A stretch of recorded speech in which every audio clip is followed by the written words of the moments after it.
여러분, 지난 주 중에 어버이날은 지났지만 부모님께서 살아계시다면, 생존해 계시다면 우리 부모님께 늘 사랑과 정성으로 잘 섬기시는 우리 모든 주의 백성들 될 수 있기를 축복하고요. 또 누군가의 우리 자녀들의 부모님 되신 우리 성도분들께서는 늘 모든 자녀들에게 또 사랑과 또 아름다운 믿음의 본이 되시는 하나님의 백성들 될 수 있기를 간절히 축복합니다. 몇 년 전에 한 장의 그림을 우연히 본 적이 있습니다. 우리 화면에 나올 텐데요. 여러분, 이 그림의 제목이 뭔지 아시겠어요? 여러분, 이 그림의 제목이 가장 아픈 한 발입니다. 생각해 보면 그렇죠. 여러분, 여기 나오는 이 늑대가 엄마인지 아빠인지는 모르겠지만 제가 세봤거든요. 22발의 화살이 몸에 꽂혀 있습니다. 아마도 죽겠죠. 이 늑대도 죽을 겁니다. 근데 22발의 화살이 아픈 것보다 내 아이에게 박혀있는 그 한 발의 화살이 훨씬 더 아픈 게 우리 모든 부모님들의 마음이죠.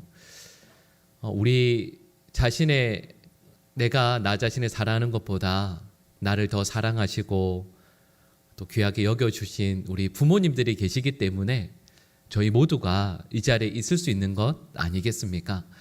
여러분, 어버이날뿐만 아니라 매일 또 매주 매 순간순간들마다 우리를 사랑하시고 또 우리에게 모든 것들을 다 내어주신 우리 부모님의 사랑, 그 은혜에 늘 감사하며 살아가는 우리 모든 주의 백성들 될 수 있기를 간절히 축복합니다. 저는 성경에서 여러 인물들이 나오지만 또 그리고 인물 가운데서 본받을 것들이 참 많이 있죠. 어떤 분을 떠올리면 이분에게서 이런 것을 배워야 되겠다, 또 이런 것들이 참 귀하다라는 것을 우리 늘 생각하게 돼요. 근데 저는 삶의 모든 영역에서 우리가 가장 본받고 사랑해야 할 분은 바로 예수님이라 믿습니다. 모든 영역에서요. 그리고 이 말씀은 특별히 효라고 했을 때에도 예수님께서 행하셨던 그 효의 모습을 저희 모두가 본받아야 된다라고 믿거든요. 자, 여러분, 그렇게 생각해 본다면 오늘 본문에서 우리는 예수님의 귀한 효의 모습을 발견하게 됩니다. 여러분, 이스라엘에는 3대 절기가 있습니다. 유월절, 맥추절, 초막절, 이 세 가지 절기가 있죠. 그리고 율법에 의하면 이 절기 때마다 이스라엘 사람들은 성막 혹은 예루살렘 성전에 와서 하나님께 제사를 드려야만 합니다. 여러분, 그런데 이건 율법의 내용인데 실제로는 이 율법의 이 말씀에 순종하는 것이 여간 어려운 게 아니었어요. 왜냐하면 예루살렘에 가까우면 명절에 하나님께 나오는 것이, 제사를 드리는 것이 좀 가능했겠지만 저기 멀리 있는 사람들에게는 여러분, 나오는 것이 보통 어려운 일이 아니었습니다.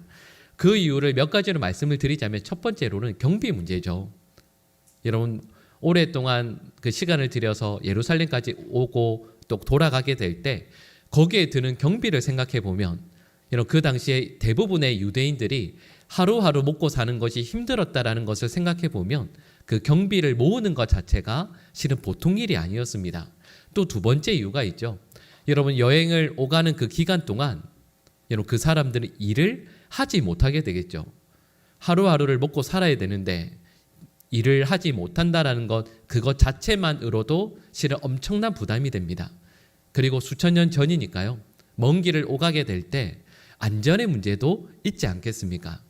말씀드린 이 세 가지 이유 때문에 예루살렘 성전에 와서 명절을 지키고 제사를 드린다라는 것은 참으로 어려운 일이었습니다. 여러분, 그런데 오늘 본문 우리 41절 말씀 우리 같이 한번 읽어볼까요? 그의 부모가 해마다 유월절이 되면 예루살렘으로 가더니 아멘.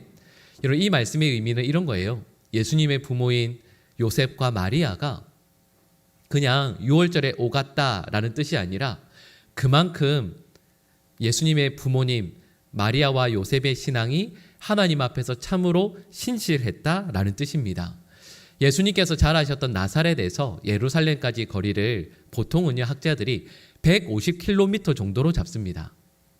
여러분, 그렇게 생각을 해보면 나사렛에서 예루살렘까지 가는 길만 한 주 정도가 걸린다라는 얘기거든요. 어린 자녀들을 데리고 예루살렘까지 올라갔다가 또다시 내려간다라고 생각을 해보면 최소 왕복에만 2주가 걸립니다. 그러니까 이를 위해서 얼마나 많은 시간 또 경비, 헌신이 소비되었을지를 우리는 짐작할 수가 있습니다. 그러니까 예수님의 부모님들은 참 믿음 생활을 바르게 하기 위해 애썼다라는 것을 우리는 알 수가 있죠. 여러분, 그리고 오늘 본문 말씀은 예수님께서 12살 되던 그 6월절에 일어난 사건을 기록하고 있습니다. 6월절에 예루살렘 성전으로 올라갔다가 제사를 드리고 나서 다시 나사렛으로 내려갑니다. 근데 평상시에도 예루살렘에는 많은 사람들이 모여 살았지만 이 명절 때에는 엄청난 순례객들이 모여 있었거든요. 그래서 돌아가는 그 걸음에 예수님의 부모님들은 예수님을 잃어버리게 됩니다.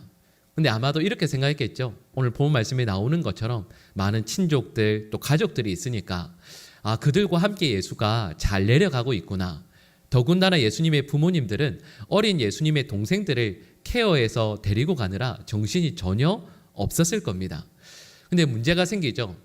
데리고 가면서 그 다음 날 하루가 지났을 때에야 예수님이 우리 무리의 동행에 없다라는 것을 부모님들이 비로소 알게 됩니다. 그래서 오늘 본문 말씀을 보시면 다시 예루살렘으로 올라가게 돼요. 그리고 며칠 만에 발견하게 되죠. 3일 만에 예수님을 드디어 찾게 됩니다. 예루살렘으로 돌아가서 예수님께서 성전에서 그 율법 교사들과 함께 논쟁하고 토론하고 있는 것을 보게 되시는 거죠. 그리고 그때 예수님의 부모님들의 마음이 어떨까요? 한편으로는 참 대견하겠죠. 예수님이 그 12살 된 내 아들이 이 예루살렘에서 가장 쟁쟁한 율법 교사들과 함께 토론하고 있는데 그들 모두가 예수님에게 감탄하고 있으니까요. 내 아들이 참 훌륭하구나라는 생각을 먼저는 했겠죠. 여러분, 근데 이건 다른 한편의 마음이고 부모로서 또 다른 마음이 뭘까요? 여러분, 저희가 멋지게 포장할 필요가 없죠. 솔직한 마음은 뭘까요? 얼마나 화가 나겠어요. 아니, 여러분, 잃어버린 아들을 사흘 동안이나 찾아서 온 곳곳을 헤매다가 실제로는 하루길인데 여러분, 이틀이 걸렸다라는 말은 온 곳곳을 다 찾고 돌아다녔다라는 뜻이겠죠. 얼마나 마음이 탔겠어요. 얼마나 걱정했겠어요. 여러분, 그래서 이 부모의 그 반응이 오늘 본문 48절에 나옵니다. 우리 노란색으로 되어 있는 부분 같이 읽어볼까요? 아이야, 어찌하여 우리에게 이렇게 하였느냐? 보라, 내 아버지와 내가 근심하여 너를 찾았노라. 아멘. 여러분, 이 내용을 마리아가 이야기한 것인데요. 한번 내용을 잘 생각해 보시겠어요? 우리가 알 수 있는 내용이 있죠. 예수님의 어머니 마리아는 참 점잖은 분이구나라는 걸 알게 돼요. 여러분, 우리 같으면 어떻게 했을까요? 이런 말이 나갈까요? 손바닥이 나갈까요? 여러분, 등을 그냥 보통 부모들 같으면 야, 너 엄마 아빠가 얼마나 걱정했는지 알아? 막 등 때리면서 그렇게 해야죠. 소리를 질러야죠. 어딜 그렇게 마음대로 쏘다니냐고. 여러분, 그렇게 해야 되겠죠. 여러분, 그런데 마리아가 이렇게 점잖게 이야기해요. 아이야, 어찌하여 우리에게 이렇게 했느냐? 봐라, 너의 아버지 또 내가 너 찾으러 얼마나 많이 돌아다닌 줄 아냐? 속이 너무 탔다. 여러분, 말씀드렸던 것처럼 이 마리아의 이 말씀은 정말 훌륭한 어머니의 모습인 거예요. 이런 이야기를 들었으면 아들이 어떻게 반응하는 게 맞을까요? 아유, 아버지 어머니 너무 심려 끼셔서 너무 죄송합니다. 제가 여기 선생님들과 이야기 나누는 게 너무 즐거워서 아버지 어머니께 말씀드린 걸 제가 깜빡했어요. 너무 죄송해요. 아유, 제가 다음부터 절대 안 그럴게요. 여러분, 이렇게 하는 게 당연하죠. 그렇게 말씀하는 게 맞지 않겠습니까? 제가 처음에 말씀드렸던 것처럼 우리 교회의 본이 될 수 있는 예수님이라고 한다면 어쩌면 제가 드렸던 방금 했던 말씀보다 훨씬 더 훌륭한 표현으로 아버지와 어머니의 마음을 위로해 드렸어야 하죠. 근데 여러분, 이어지는 예수님의 대답이 49절 말씀에 나오는데요. 우리 같이 읽어볼까요? 예수께서 이르시되 어찌하여 나를 찾으셨나이까? 내가 내 아버지 집에 아멘. 자, 여러분, 이 말씀 읽으실 때 마음이 어떠셨어요? 여러분, 이 말씀을 요약하면 크게 두 가지로 말씀을 드릴 수 있습니다. 자, 첫 번째요. 어머니, 저를 왜 찾으셨어요? 이 얘기예요. 아니, 여러분, 잃어버린 아들 찾는 게 당연하지 않습니까? 부모라면 잃어버린 아들 찾는 게 당연한 거죠. 그런데 예수님 뭐라고 이야기하시냐면 왜 저를 찾으셨습니까? 이렇게 말씀해요. 그리고 두 번째 내용이 뭐냐면 이거죠. 내가 내 아버지 집에 있는 게 당연한데 왜 이걸 모르셨습니까? 이렇게 말씀하는 거예요. 자, 여러분 생각해 볼까요? 예수님에게 집은 어디죠? 나사렛에 있는 아버지 요셉, 어머니 마리아, 동생들과 함께 지금까지 살아온 12년 동안 살아온 그 집이 예수님의 집이죠. 근데 예수님께서 뭐라고 말씀하시냐면 그게 아니라 내가 내 아버지의 집에 있어야 할 줄을 모르셨습니까? 자, 여러분 예수님께서 이 말씀하실 때 여러분 어떠셨어요? 여러분 실은 예수님의 이 말씀은 너무 화가 날걸요. 예수님의 어머니와 아버지가 이 말씀을 들을 때 정말 화가 나는 게 당연합니다. 근데 여러분 예수님께서 이 말씀을 하신 건 이런 의미가 있습니다. 이곳이 내 아버지의 집이라 말씀하니까요. 여러분 여기에서 말씀하고 있는 아버지의 집이 어디죠? 예루살렘 성전이잖아요. 성전이 내 아버지의 집 이렇게 말씀하시는 의미는 내가 하나님의 아들이라는 것을 예수님께서 스스로 밝히시는 내용이 되는 것이겠죠. 자, 그런데 여러분 제가 방금 쭉 설명드린 이 내용까지 생각을 해보면 여러분 이런 질문 해볼까요? 여러분 과연 예수님께서는 저희 모두에게 효도의 본이 되시겠습니까? 여러분 이 말씀을 쭉 설명을 드렸는데 아유 그래 예수님 닮아서 이렇게 효도해야지 라는 생각이 드세요? 아마도 안 드실 거예요. 자, 여러분 여기까지 말씀을 드리면 이런 의미죠. 예수님은 분명히 하나님 아버지께는 좋은 아들이신 것 같아요. 근데 마리아와 요셉에게는 좋은 아들이 아닌 것 같지 않습니까? 그럼 여기까지 예수님께서 말씀을 하셨을 때 이어지는 50절 말씀을 보시면 요셉과 마리아의 반응이 나와요. 우리 2장 50절 말씀 같이 한번 읽어볼까요? 그 부모가 그가 하신 말씀을 깨닫지 못하더라. 아멘. 이런 실은 이 50절 말씀도 참 이상한 말씀이에요. 예수님께서 내가 하나님의 아들입니다 라는 것을 공개적으로 선포하신 말씀이잖아요. 근데 이걸 예수님의 아버지와 어머니인 요셉과 마리아가 깨닫지 못했다라고 말씀해요. 실은 이 말씀도 이상하죠. 왜냐하면 예수님께서 태어나시기 전에 천사가 현몽해서 마태복음과 누가복음에서 예수님의 아버지와 어머니에게 각각 꿈에 현몽하시죠. 나타나서 말씀해 주셨습니다. 너희를 통해서 나게 될 이 아이는 하나님의 아들이시고 그를 통해서 하나님의 놀라운 구원이 이 땅에 이루어지게 될 것임을 이미 말씀하셨어요. 예수님의 아버지와 어머니는 내 아들이 하나님의 아들임을 알고 있습니다. 근데 이상하죠. 오늘 50절 말씀에서는 이걸 깨닫지 못했다라고 말씀하고 있어요. 왜 그럴까요? 이것도 이런 의미가 있죠. 자, 여러분 하나님께서 우리와 늘 함께 하시는 건 믿으시죠? 하나님께서 우리의 아버지이심을 믿으시죠? 하나님께서 우리의 삶을 이끄시고 우리의 삶을 구원하시고 우리의 삶의 영광 가운데 임하실 것을 믿지 않으십니까? 그럼요. 우리 모두는 믿어요. 근데 교회에서 이 말씀을 들으면 기억을 하는데 가정에 돌아가면 잊어버려요. 일상의 삶 가운데서 평범하게 하루하루 살아갈 때에는 잊어버리는 경우가 훨씬 많죠. 왜 그럴까요?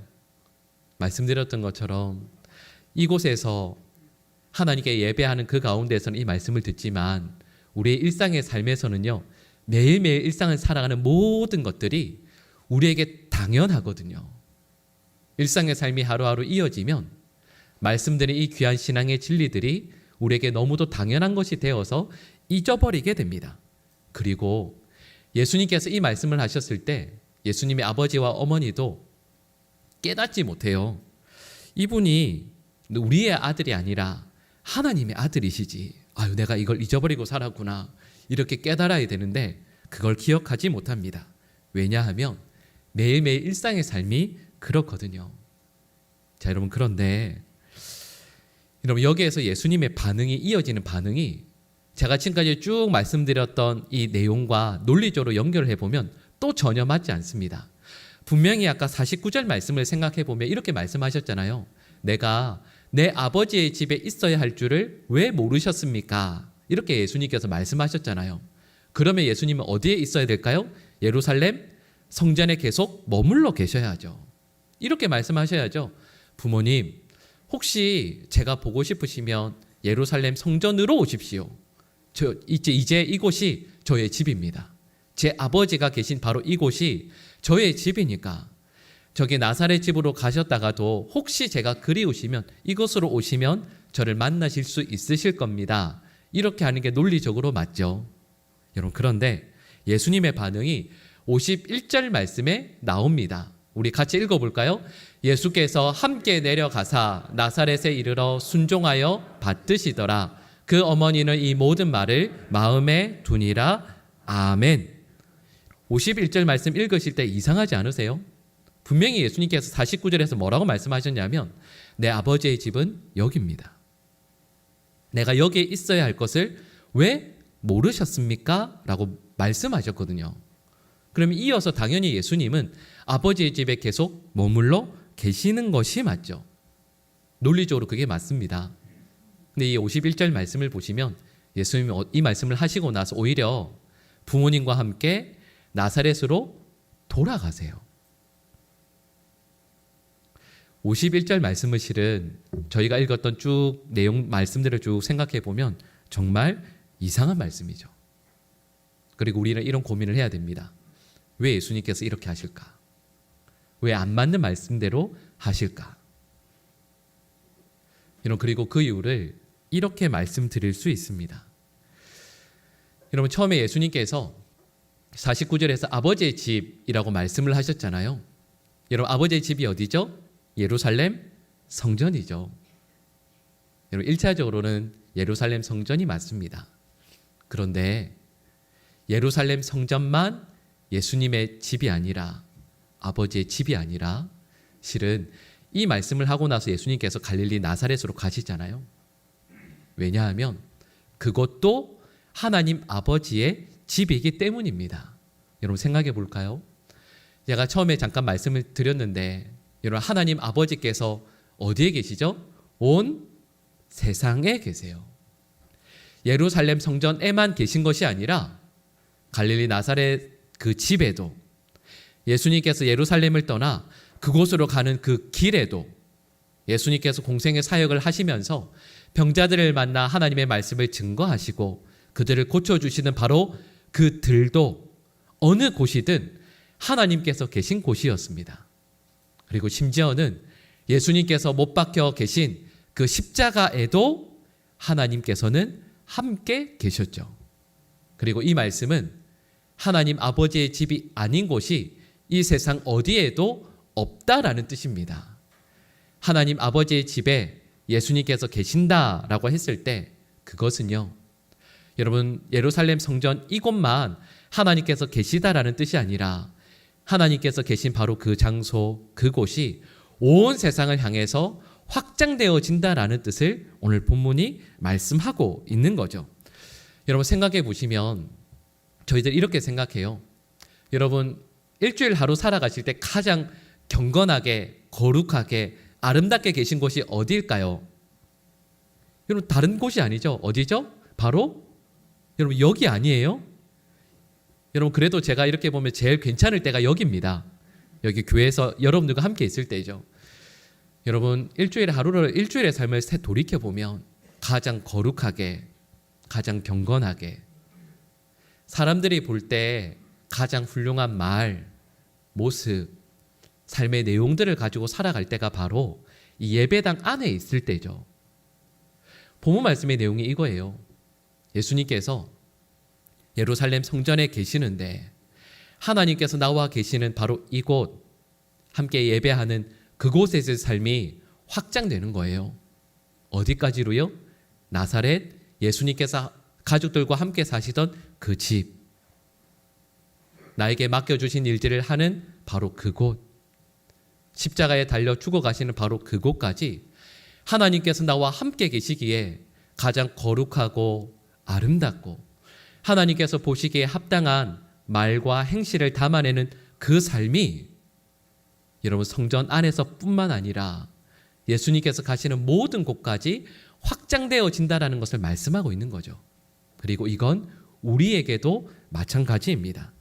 우리의 몸가짐, 우리의 말투, 생각, 행동, 누군가에게 대하는 그 모습들이 여러분 예배당에서 행하는 그 모습이 가장 기본이 되어서 우리가 가는 곳곳마다 하나님께서 계시니 그곳에서도 그 아름다운 삶의 모습들이 나타나야 한다라는 것을 예수님께서 말씀하시는 거죠.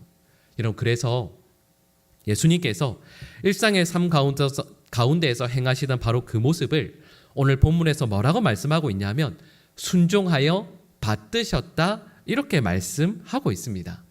여러분 순종하여 받드셨다라는 이 말씀의 의미는 누구에게 순종하고 받드셨다라는 뜻일까요? 네? 네, 그죠.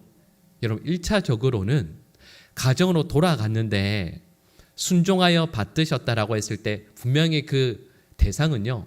첫 번째로는 하나님이십니다.